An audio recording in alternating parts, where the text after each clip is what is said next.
we've been asked to find coterminal angles using radians.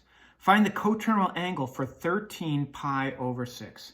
Now, first thing I would suggest you do is draw your angle. Here is 13 pi over 6. I'll draw it in red here. So we're going to go all the way around. There it is, 13 pi over 6.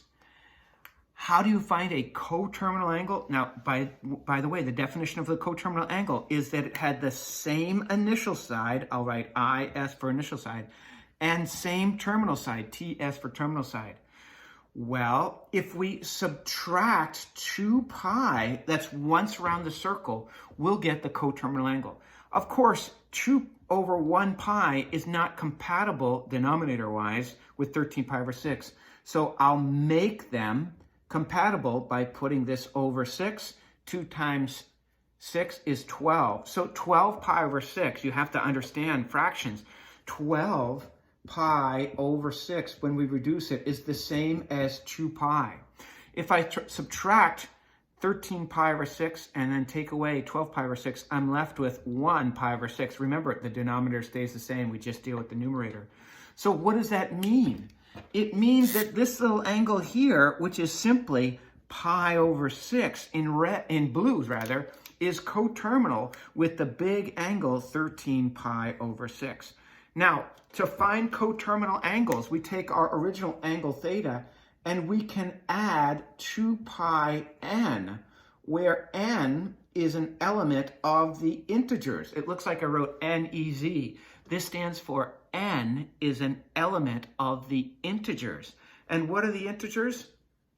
Well, they're the counting numbers and their opposites, including 0. -3, -2, -1, 0, 1, 2, 3, etc. I mention that because we deal with integers in this course so often. The earlier you can see them and understand that we use the set z with the double bar to mean -3, -2, -1, 0, 1, 2, 3, continuous in both directions forever and ever, then you can understand what integers are and then understand this formula. Well, we did, for this particular one, we took away 2 pi. So essentially what we substituted in for n was -1. We took our angle and then we did minus 2 pi. But if we put in a -2, we could have subtracted 4 pi. A -3 would have made this -6 pi, etc., etc., etc. I could have also put in a positive 1 there and added 2 pi to this to find another coterminal angle. You guessed it, there are infinite coterminal angles for each angle that we're given.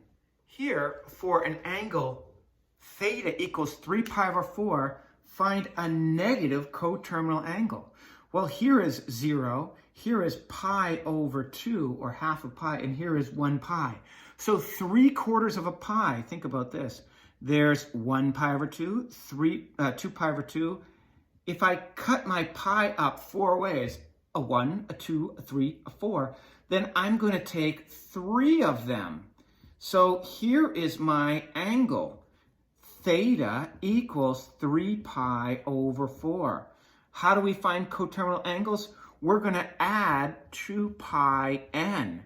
Well, if I want, where n is an integer, by the way, if I want a negative coterminal angle, I'm going to substitute in a -1 there.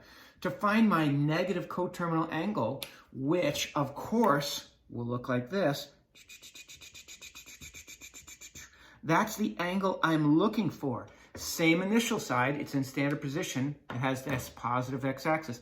This is the way I want to go, and I'm expecting a negative angle because I'm going clockwise. Well, I'm going to take my original angle, 3 pi over 4, and I'm going to add 2 pi times -1. Essentially, what I'm going to do is I'm going to subtract 1 full circle, minus 2 pi. But that's 2 pi over 1, and that's not compatible. Multiply by 4 over 4, and that's going to give us 8 pi over 4. 8 pi over 4. You have to understand that 8 pi over 4 is simply a disguised way of writing 2 pi. I can do multiples of 2 pi. I'm just doing 1. So this gives me 3 pi minus 8 pi is -5 pi over 4. And I look at that and I go, oh yeah, that makes sense. Why does that make sense? Because if I'm going clockwise here, Look what I have, a 1 pi over 4, a 2 pi over 4, a 3 pi over 4, a 4 pi over 4. 1, 2, 3, 4. And the last one is the 5th pi over 4 in the clockwise direction. That means it's negative pi over 4. Do you see how much easier it is to deal with radians than it is with degrees? For the angle negative 2 pi over 3, we're asked to find a positive coterminal angle. How do I know I've got this right? Well, here's the positive x-axis. It's in standard form. I'm going to go a 1, a negative 1 pi over 3, a negative 2 pi over 3, and this would be a negative 3 pi over 3, because that's another way of writing negative pi over there. I'm not going to quite go to negative 3 pi over 3, which would be the same as negative pi. I'm going to get greedy. I'm going to take 2 of those. Now, we know if we're starting with 2 pi over 3, to find a coterminal angle, we add 2 pi n. What if I use as my integer 1 and I'm adding 2 pi here? Well, of course, they're not compatible. This is 2 over 1. If I multiply by 3 over 3, a fraction equal to 1, I'll get 6 pi over 3. It's important to recognize that 6 pi over 3 is the same as 2 pi. I'm adding 2 pi there. 6 minus 2 is plus 4 pi over 3. So I look at it, I go, yeah, that makes sense.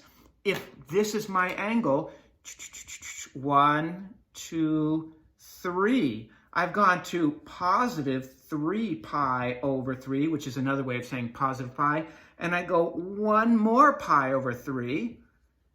Each of these here is pi over 3, and all I have to do is count 4 of them. A 1, a 2, a 3, a 4. And I think, yeah, I got it right. They're coterminal.